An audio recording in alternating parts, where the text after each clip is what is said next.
Hello, myself is Dr. Kiran, and we'll discuss about the opioids, the source, various terminology, briefing about the receptors and pharmacological action, and uh, a little bit discussion about the natural, semi-synthetic, and synthetic opioids. So, what is a opioid? The opioid and morphines are the two terminologies there. The morphine is a highly potent principal active agent present into the opium. After consuming this medicinal plant product, the person feels detached from the surrounding and fall into their own dream and the world.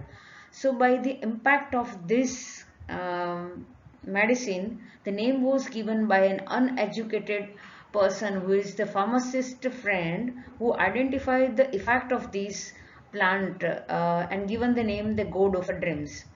So morphine basically of active principle in agents present into the opium. Now the next is, what is a opium?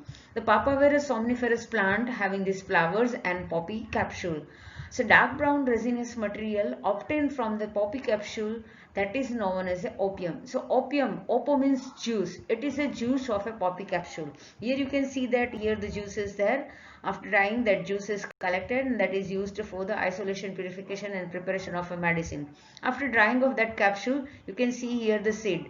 The poppy seeds are very much famous for the seasoning in the dessert, ice cream, chocolates, donuts, and you may come across a very common sweet in the Gujarati thali, that is laddu, and that's the reason that after eating the laddu why we feel a good sleep. We will discuss in the pharmacological action. So here you can see that this is the resinous material opium, the chemical that is related to the morphine that are identified from the opium, that is the opiates, and the compound which is pharmacologically similar but chemically may not be the similar to the morphine. They are known as opioids. So opioid is a broad term that includes opiate plus the chemicals that is differ from the morphine, but pharmacologically they produces the same action similar to the morphine. For example, pethidine. So opioid, that is the equal to the morphine. It is the strongest analgesic drug for the relieving of acute pain. The pain is invariably the output of so many pathophysiology or the disease. So controlling of a pain is utmost important for the clinical management. It falls under the narcotic drugs. What do you mean by narcotic drugs? The drugs that produces a stupor, the psychotropic drugs that have more liability to produce addiction or the abuse. So they must be supervised, that the medicinal use must not be switched to the social use that is harmful to the person as well as the society. So the law that govern the watch of that narcotic drugs for the manufacturing, marketing, selling, everything by the Narcotic Control Bureau. So this is the group of one of the drugs of a narcotic drugs. It comes under the Schedule X. So what do you understand by Schedule X? Schedule X.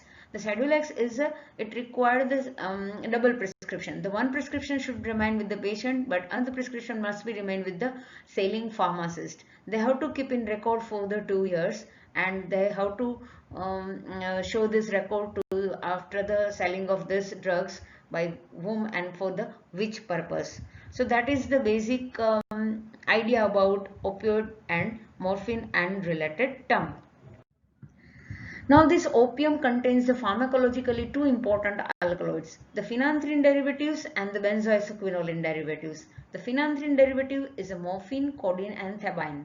The morphine contains 10% in the opium, codeine is 0.5%, when very least is a thebaine. Thebaine is a non-analgesic group that is not typically used for the analgesia. Same way in the benzoisoquinoline derivatives, two drugs are there, papaverine and noscapine. The papaverine is not used as a analgesic. The next is classification of opioid. The opioid is classified based on their production.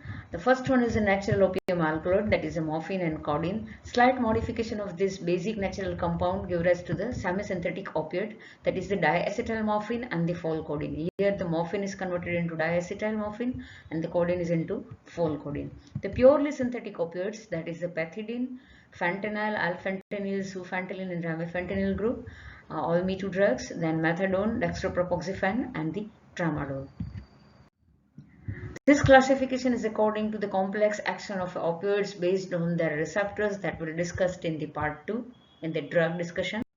Morphine is the strongest analgesic. So before understanding the action of a morphine, let's discuss about the detail in the pain and pathophysiology. So what is a pain? Pain is defined as a ill-defined unpleasant body sensation which usually evoked by the external or internal noxious stimulus which perceived by the person as a suffering. That is called the pain.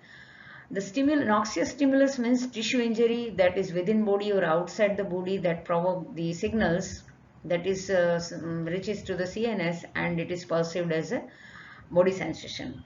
Morphine is the strongest analgesic drug. It relieves the pain by acting on the either central nervous system or peripheral nervous system without significantly altering to the consciousness. So classification of a pain. There is a variety of clinically pain, acute pain and chronic pain. Morphine is particularly used for the acute control of acute pain. The acute pain is a two type, visceral and somatic. Visceral means the dull, poorly localized, dull-aching pain, poorly localized that arises within the viscera inside the body, while somatic pain, that is a well localized. It can be a superficial or cutaneous or it can be deep somatic pain, while chronic pain is mostly malignant or the cancer pain. Otherwise non-malignant can be either nerve damage related pain, that is a neuropathic pain, or the musculoskeletal system related pain. So this is a very well defined classification of pain that is required for the which kind of drug is required for the which type of clinical variety of a pain that will be discussed in your practical class. Here you can see there is a pain pathway. Here it is also called the nociceptive system. Here you can see that tissue injury will causes release of inflammatory mediators. These inflammatory mediators, you can see here that tissue injury, there is a release of this inflammatory mediators. These inflammatory mediators causes activation of the sensitization of A delta fiber. You can see here that A delta fiber. These primary afferent fibers ends into the first order neuron, that is a dorsal horn of a spinal cord, that is called substantia gelatinosa.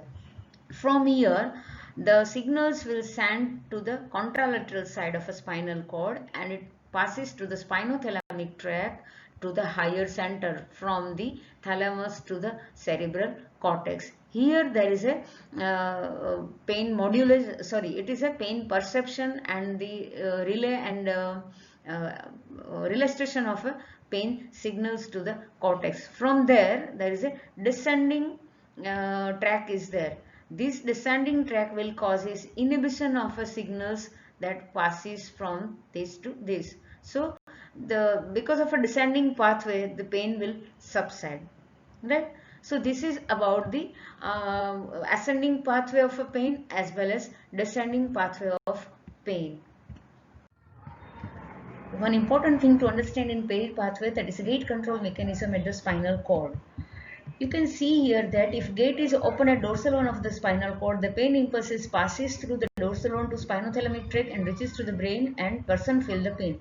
So this gate is closed by certain aspects and closed, open by certain aspects. It is opened by impulses from the small fiber. The small fibers carries a tactile stimulation that causes the opening of gate and allow the impulses to transmit to the second order neuron and the higher center. While this gate is closed by the large fiber impulses, that is a mechanical sensation that causes the closing of that gate. So it will not allow to go the pain signals to go through the spinothalamic tract to the higher center. I elaborate better in this figure. Here you can see that small A denta fibers, the small diameter nerve fiber that carries a nociceptive stimuli like the sharp picking pain, it causes release of a glutamate and it causes the opening of this gate at the substantia gelatinosa area, and opening of this gate transmit the signals to the higher center and person feel the pain. Through the descending tracts, the inhibitory signals are sent to close this gate, so the person will not again feel the pain. Now, large fiber. The large A beta fiber that carries the mechanical sensation like touch, pressure, acupuncture. This will causes release of a MAT enkephalin, that is the inhibitory neurotransmitter, release of MAT enkephalin from the interneurons of the substantia gelatinosa. That will causes blocking of this transmission, pain transmission from the higher center. So the large A beta fiber that carries the mechanical sensation like the pain, like the temperature, that will be modulated by massage and rubbing. So when person is in the painful condition, by doing this activity, it will causes relieving from the pain. The answer is lies that these will non-nociceptive stimuli will cause is closing of this gate, and it don't allow the pain impulses to transmit from first order neuron to higher center, right? So this is about the gate control theory of pain. Now what the morphine has to do with that? The morphine will causes inhibition of release of a glutamate from the primary efferent fibers in the spinal cord. So it inhibits the transmission of a pain from primary efferent nerve fiber to through this gate to the second order neuron. So this is about the gate control mechanism at the spinal cord. So before discussing the pharmacology, let's discuss about the opioid receptors. The opioid receptors are G protein coupled receptors. The G protein coupled type of receptors, that three types are there: mu, kappa and delta, and they are present in the both central nervous system, brain and spinal cord, and peripheral tissues, mainly in the gut, blood vessels, heart, lung and immune cells.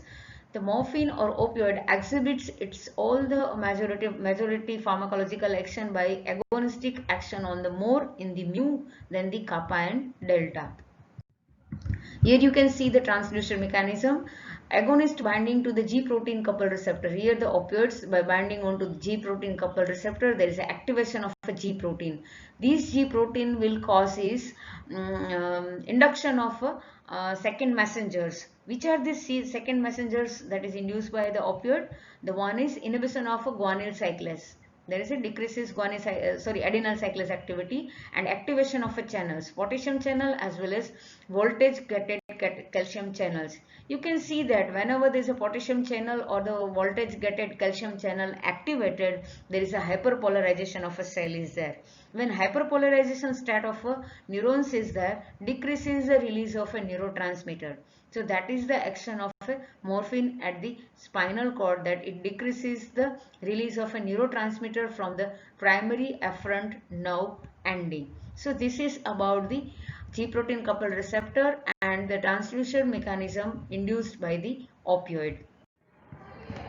Now there is a pharmacological action of opioid. The morphine is a naturally occurring principal alkaloid that is obtained from the opium. So we discussed here about the prototype opioid, that is the morphine. The pharmacological action is discussed under the heading of a central nervous system action, neuroendocrine system, and the peripheral action. The peripheral actions on the cardiovascular system, gastrointestinal tract, and the other smooth muscle system. In case of a central nervous system, it has a mu agonistic action. In certain areas of a CNS, it typically produces a depressant action, while in certain areas of a CNS, it produces a stimulant action. In the depressant action, there is analgesic, sedation, euphoria, cough suppression, temperature, and vasomotor centers. These centers are typically depressed, while in case of a stimulant action on the CTZ, third nerve nuclei, and the certain areas of a cortex. The first we discuss about the depression action. The first and foremost depressive action on the CNS, that is analgesia. That is the main purpose of utilization of opioids into the clinical practice. It has both the components, spinal as well as the supraspinal components. It is the strongest analgesic drugs. As you increases the drug dose, the degree of analgesia increases.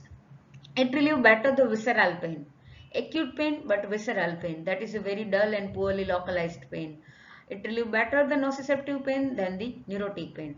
The neurotic pain that is associated with the nerve damage. The neurotic pain will not relieved by the opioid, but the nociceptive pain is relieved better. It will cause is see the no, another analgesic drug is a non-steroidal anti-inflammatory drugs. It only reduces the pain perception, but emotional reaction associated with the pain, that is relieved better with the morphine. So particularly the intense pain associated with the emotional reaction, that is suppressed by the opioid. So in case of analgesic, what to remember? It is a strong analgesic, relieve the visceral pain, nociceptive pain, and reduces the other pain modality. Here we see the what is the site of action for the analgesia. The morphine produces the analgesia by both the site that is a spinal as well as supraspinal. The first we discuss that spinal action. At the substantia gelatinosa, the morphine will causes inhibition of a release of excitatory neurotransmitter from the primary afferent nerve endings. So it will decreases the transmission at the first order neuron.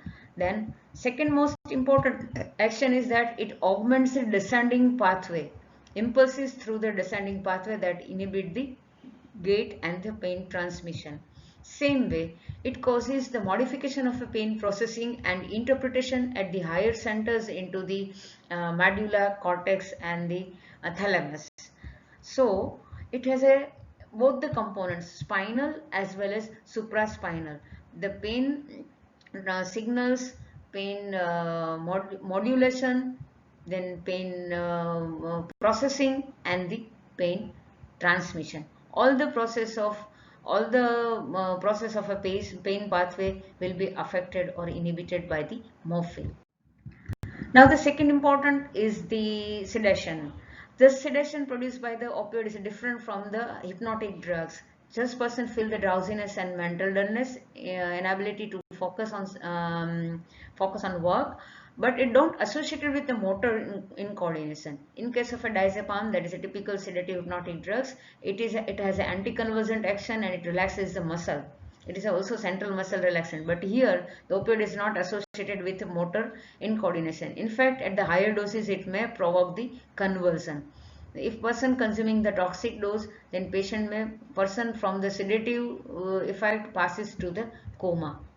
The next one is a subjective feeling and euphoria. After consuming the opioid, the person feels the calming effects.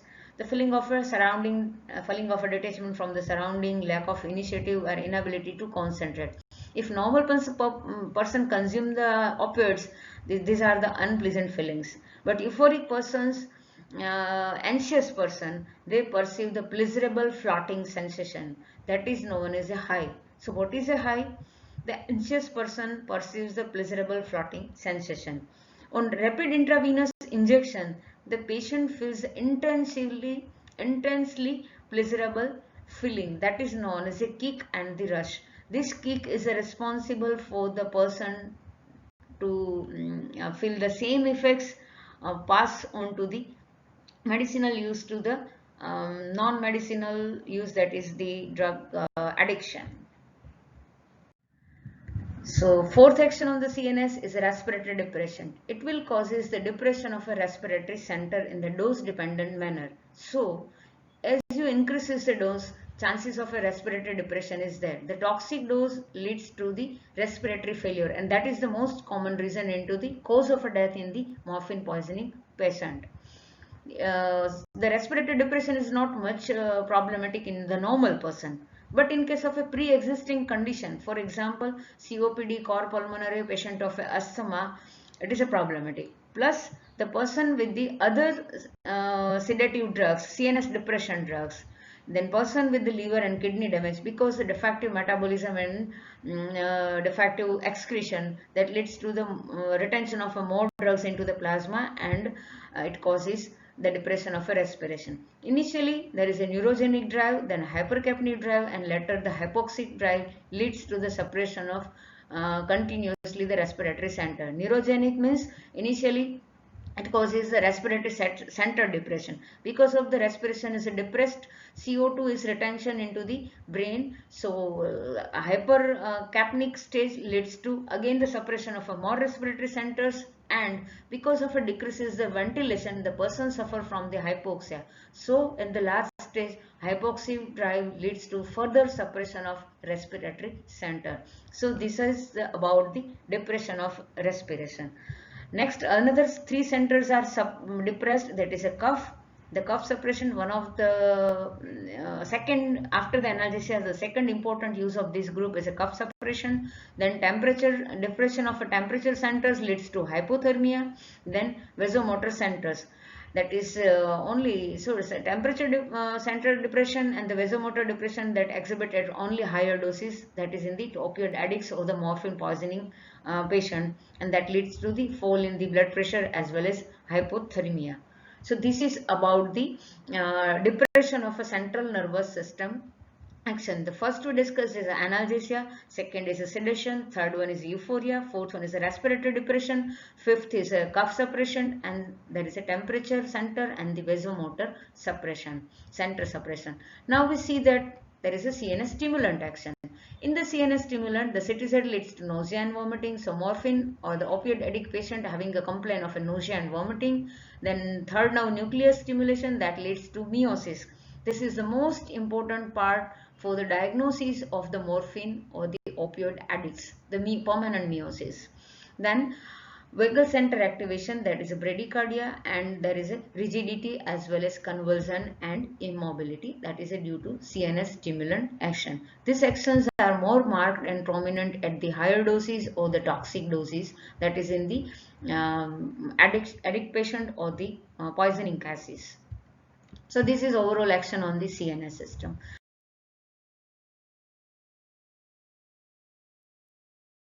The next system is neuroendocrine system. In the neuroendocrine system, it causes the influence of hypothalamus to decreases the gonadotropin releasing hormone. So there is a decreases the reproductive hormone in the male and female, that leads to impotence and the infertility.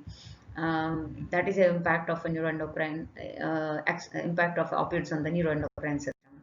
The next one is the peripheral system. In the peripheral system, in the cardiovascular, it causes vasodilation. So vasodilation is due to histamine release, depression of a VMC center, and directly decreases the tone of a blood vessel.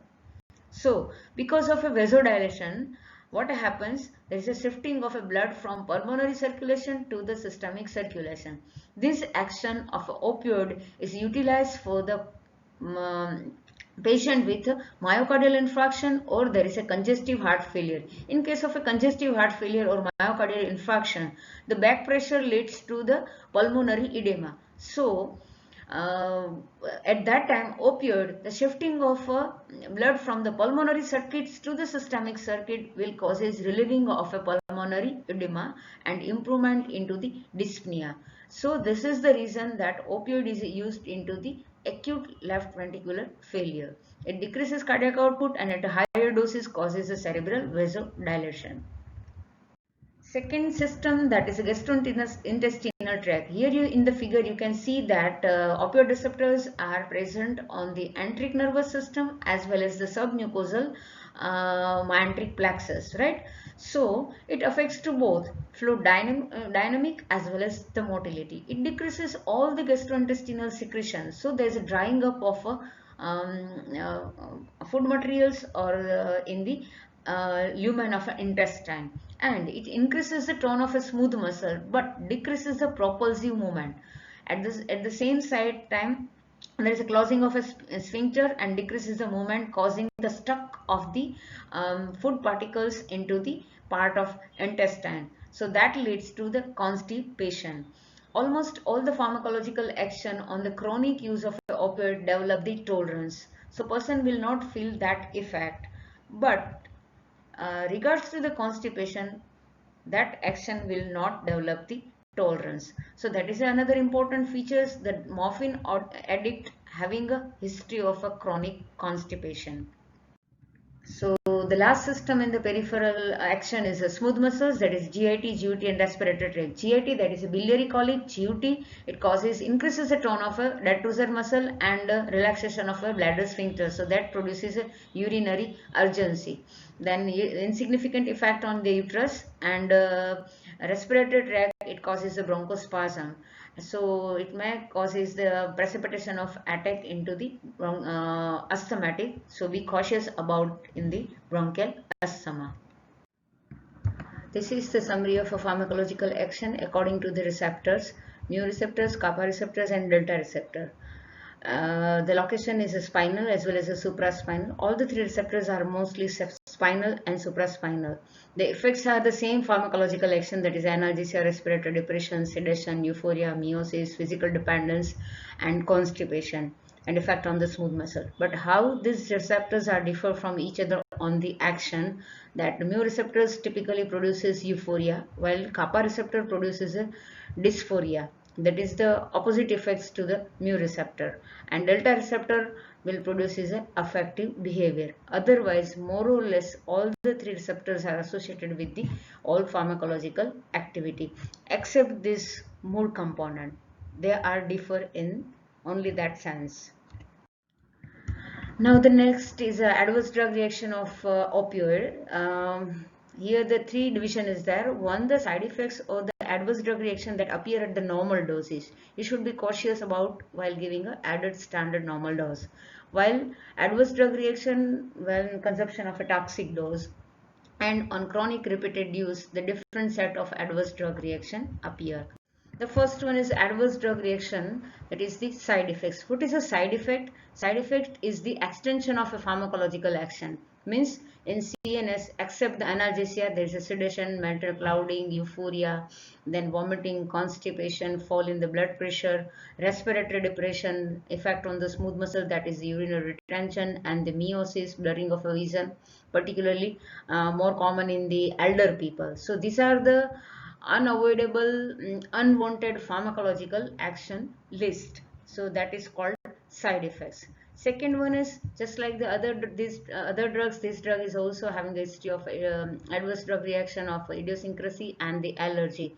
It produces urticaria, swelling of a lip, angioedema, and on parenteral injection it will produce a local site reaction. Third one is apnea of a newborn. And the morphine analgesic is common for the relieving of a pain in the labor person. So mother who received the analgesic drug crosses the placenta and it is available to the baby, and it crosses the blood-brain barrier because baby having a immature blood-brain barrier. So higher concentration is reaches to the brain, and it causes a depression of respiratory centers in the newborn baby. So newborn may having the apnea. So here required is the morphine specific antidote, that is a naloxone. The naloxone should be given to the baby whose mother is received the morphine during the labor, and the dose is 10 microgram per kilogram injection should be given into the umbilical cord. So these are the adverse drug reaction that appear at the normal standard dose. The next one is acute morphine poisoning. Mostly it is a suicidal or in the most common in the drug abuser. Sometimes it is accidental, particularly in the native region. There may be a chances of consumption of plants leads to accidental poisoning. Lethal dose for the acute morphine poisoning into the chronic users and the non-tolerant person. The non-tolerant person, even dose is greater than 50 milligram, results into the morbidity or fatality. But while in case of a tolerant, the dose tolerance may go high up to 250 milligram. After that, there is a serious toxicity appears. The symptoms are again, these are all the extensive pharmacological action, that is the CNS suppression, total CNS suppression, that is a stupor, coma, shallow breathing, respiratory depression, hypoxia, fall in the blood pressure. So patient appear because of hypoxia, cyanosed patient, pinpoint pupil. So pinpoint pupil is hallmark of a diagnosis of acute morphine poisoning. In poisoning, the death is due to respiratory failure. Now the treatment part. The first and foremost important is maintenance of respiration. So the patient required the respiratory support, positive pressure ventilation, same with the maintenance of the circulation and the blood pressure. It should be with the intravenous fluids and vasoconstriction as per the hemodynamic of the patient. Then the gastric lavage must be done with the potassium permanganate in case of a patient with consume the morphine by oral route or the parenteral route, because the morphine is basic compound that is partitioned in the acidic environment in the stomach and it get continuously secreted inside the stomach. So binding with the potassium permanganate, the amount of morphine secreted in the stomach that will be taken out with the gastric lavage, that will be benefit to extracts from the bloodstream. Then specific antidote, morphine specific antidote, that is naloxone, that is a 0.4 to 0.8 milligram standard dose IV, should be repeated every 2 to 3 minutes till the normal respiratory pickup and establishment of a normal respiration. So according to that, after establishment, repeat at every 4 hours depending upon the reversal of symptoms. So that is about the second adverse drug reaction, that is acute morphine poisoning. Now the next one is tolerance and dependence. This kind of adverse drug reaction is only appear on the chronic or the repeated use of the morphine. So what is a tolerance? The tolerance is with frequently repeated therapeutic dose. See, I am saying that therapeutic dose, normal dose of morphine, there is a gradual loss of effectiveness. Initially the dose is working. As you continuously take the drug, there is a loss of action. To reproduce the original response, a larger dose must be required. So this phenomena is known as a tolerance. The morphine tolerance depends upon the how much dose and what interval it is consumed. If a higher dose is consumed for the shorter interval, the tolerance is developed very fast. If a smaller dose is consumed for the larger interval, it takes a time to develop the tolerance.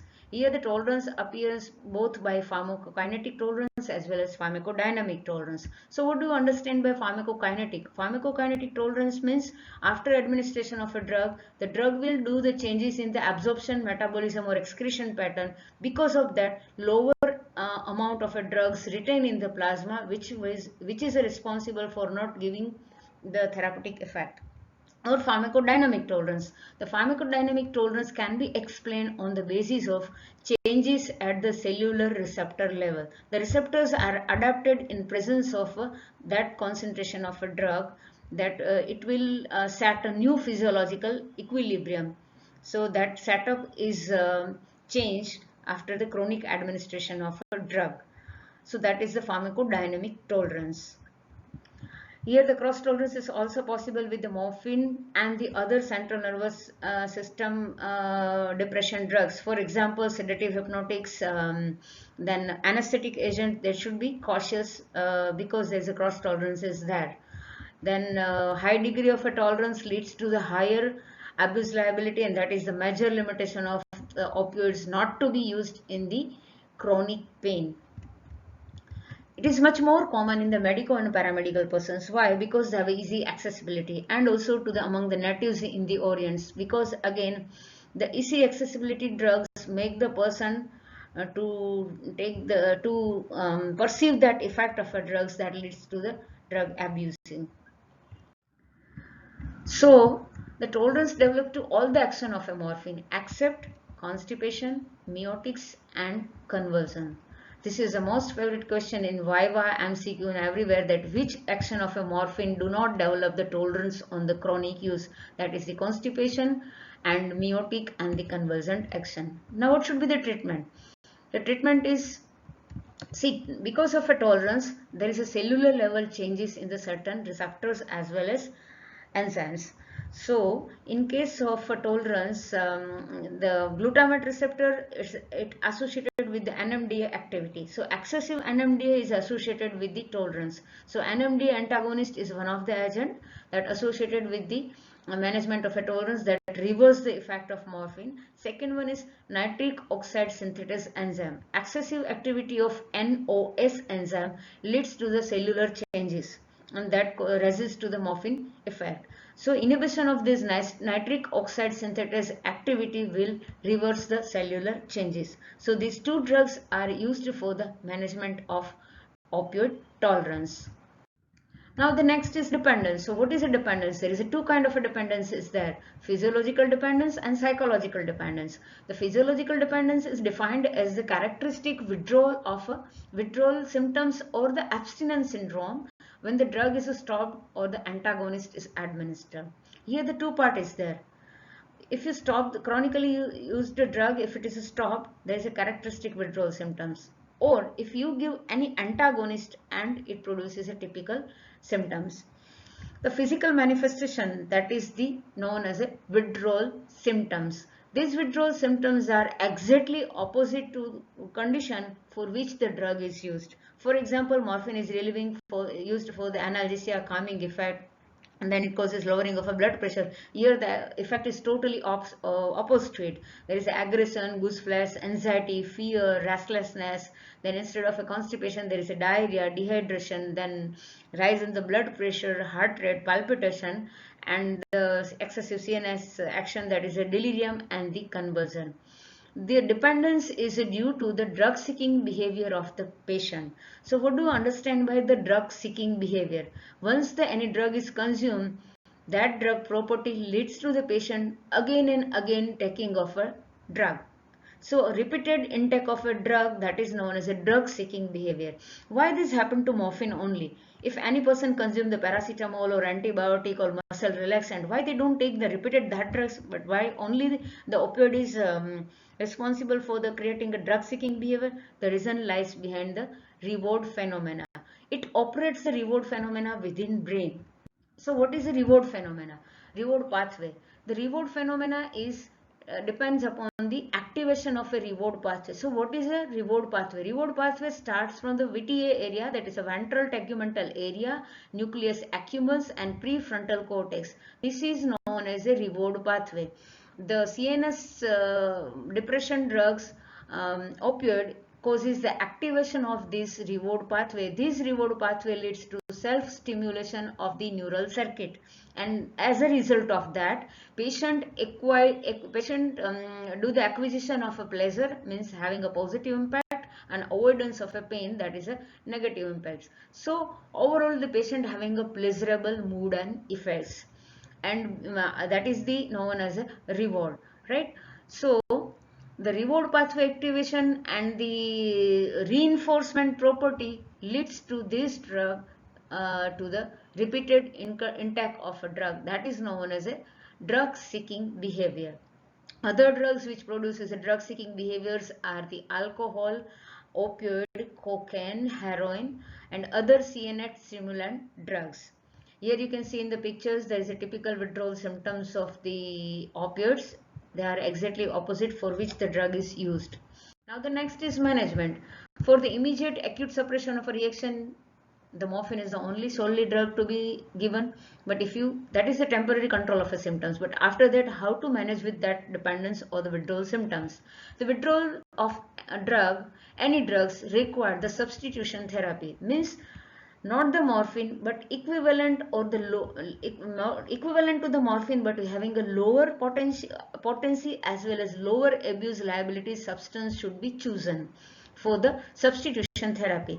Here there is a methadone. Methadone is a tight tissue binding drugs having a lower potency than the morphine. It stays in the body for a longer period of a time. So longer acting methadone should be given.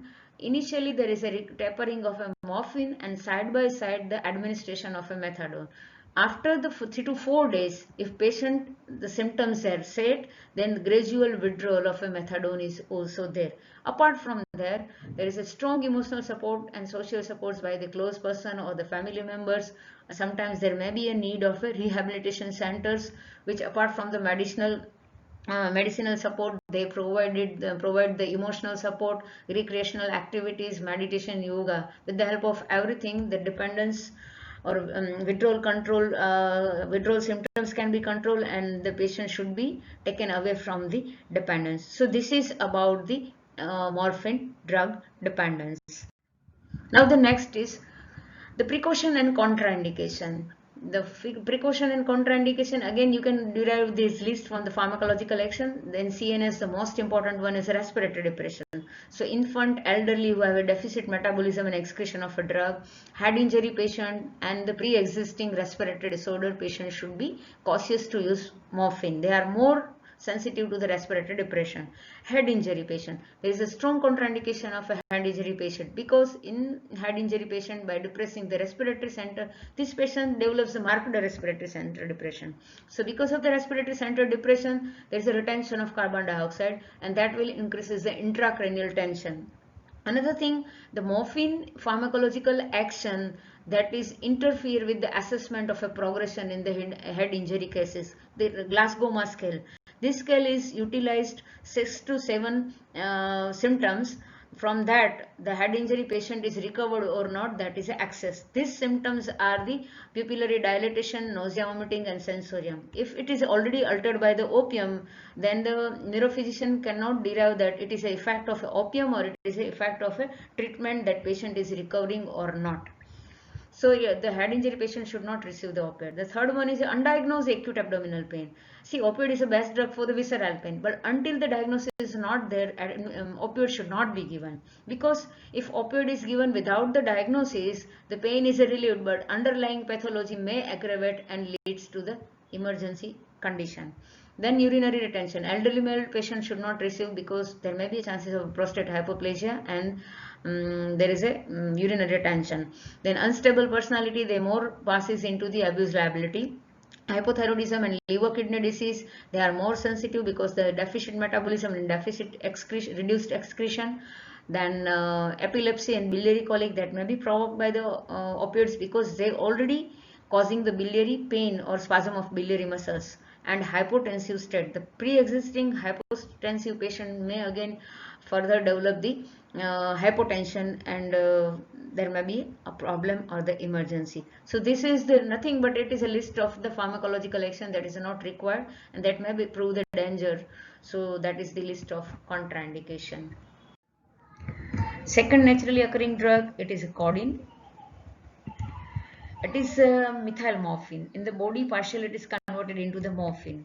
As compared to the morphine, it is a less potent, 1/10 of the analgesic activity. It has a partial agonistic activity to the mu receptor and it has a lower ceiling effect. At equivalent analgesic dose, it exerts more selective antitussive activity.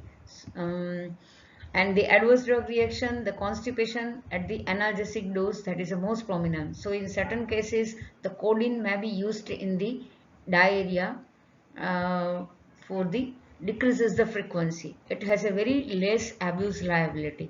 So therapeutic uses is antitussive because of a selective antitussive action, and mild. It is used for the mild to moderate pain because as compared to the morphine, it has a low abuse liability.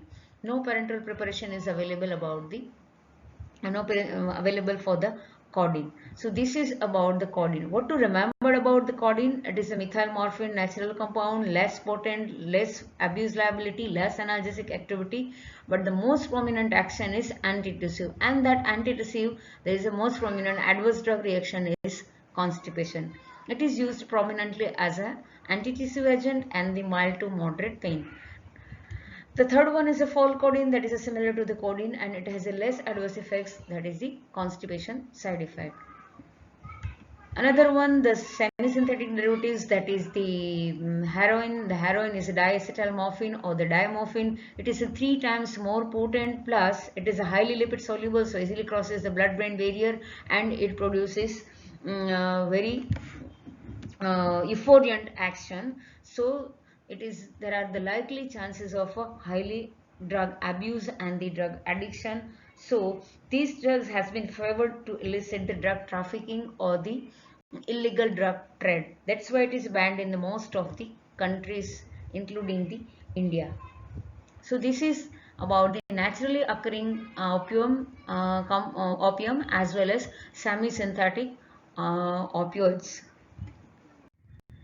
Now the synthetic opioid, the first synthetic derivatives, that is a pethidine. Pethidine actually it was synthesized as atropine substitutes in the older era. That is chemically unrelated to the morphine. That is also called the mapridine. And but why it is kept in this classification? Because it binds with the mu receptors and it produces all the pharmacological action that is related to the morphine, but it is in very less intensity.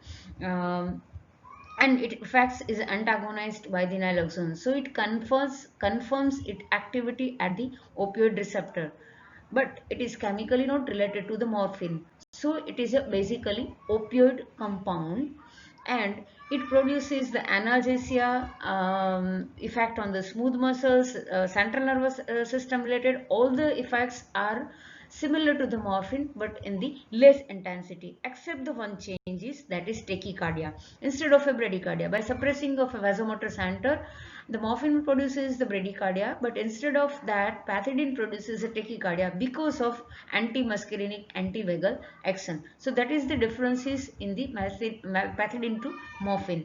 The important part about the metabolism that it produces two metabolite. The major metabolite is a mapiridinic acid and minor is norpethidine. The norpethidine is responsible for the excitatory side effects, particularly when drug-drug interaction is there. For example, MAO inhibitor drugs is there. These drugs will causes inhibition of the major metabolite generation. So the pathway is diverted to more minor metabolite is generated. Norpethidine is accumulated and it gives rise to the excitatory side effects. So adverse drug reaction is opioid side effects plus atropinic side effects, and excitatory side effects due to the generation of a norpethidine, that is resulting in the drug-drug interaction when patient receives the pethidine plus MAO inhibitor, monoamine oxidase inhibitor. So that is about the adverse drugs effect. Now the uses. It is a safer in asthmatic because it causes less histamine release reaction. So precipitation of a chances of attack will be less as compared to the morphine.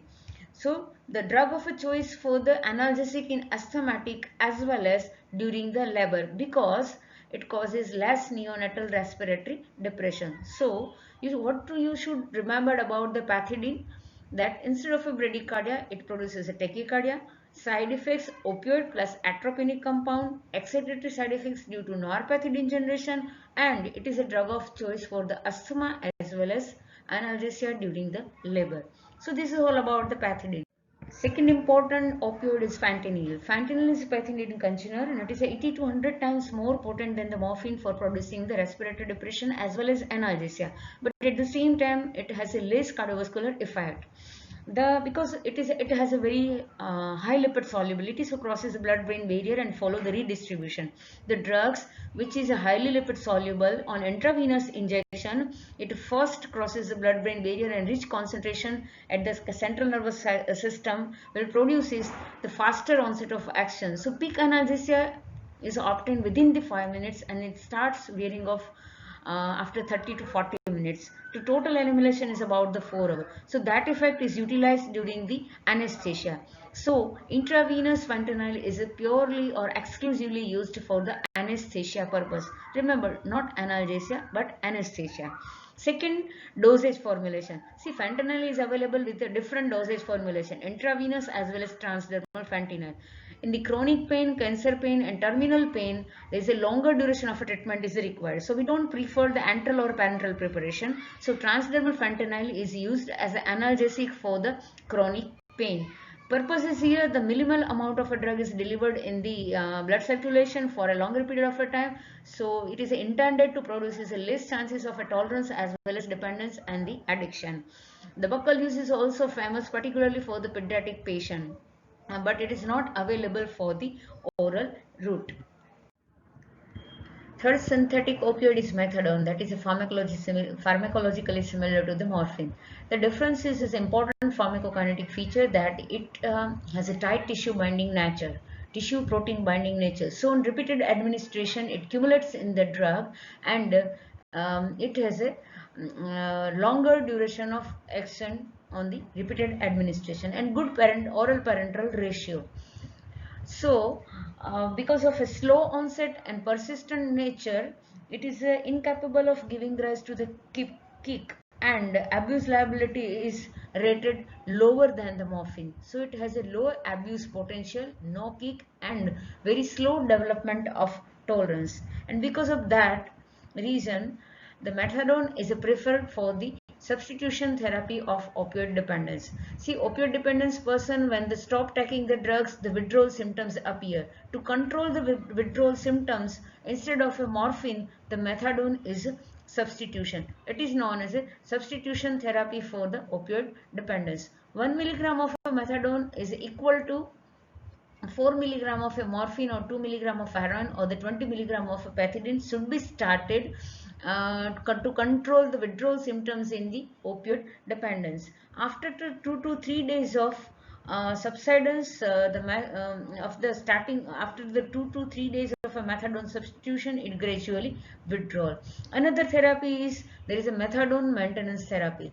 The 40 to 80 milligram methadone should be given daily. So over a longer period of a time, it will produce is a tolerance to the IV opioids or the IV heroin. So after the methadone therapy, the patient, even though they consume the morphine or the heroin, they will not perceive any subjective effect, and the person will give up the taking of a drugs. So this is the important features about the methadone. The important pharmacokinetic, that is a tight tissue binding protein, slow and persistent nature. Because of that, abuse liability is low, and it is a substitute therapy for the opioid dependence. Next, synthetic drugs is dextropropoxifen. The dextropropoxifen is a weak synthetic opioid. It has a weak abuse liability, but overdose of a dextropropoxifen associated with the cardiotoxicity, and one of its demethylated metabolite produces a serious central nervous system related side effects, that is a delirium and seizure. So dextropropoxifen was banned in many countries.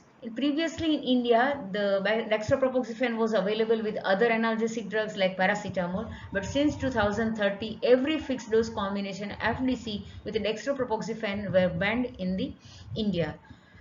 Now the tramadol. The tramadol is a atypical centrally acting analgesic drugs. Apart from the mu, kappa and delta, it has an additional activity that is similar to the antidepressant action, that it, by inhibiting the reuptake of a noradrenaline, it increases the noradrenaline and 5-HT level at the spinal level, and it activates the spinal inhibition of a pain.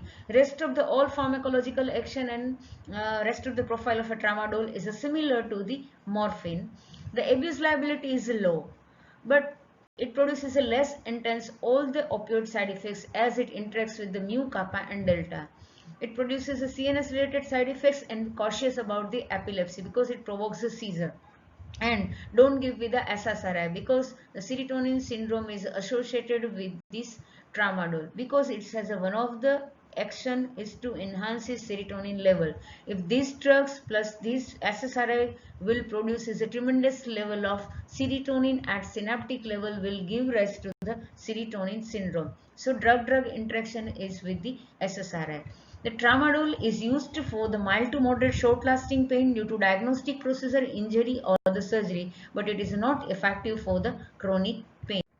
The last one is tapentadol. Tapentadol is a me too drugs or alternative drugs of a tramadol. It is used for the moderate to severe pain.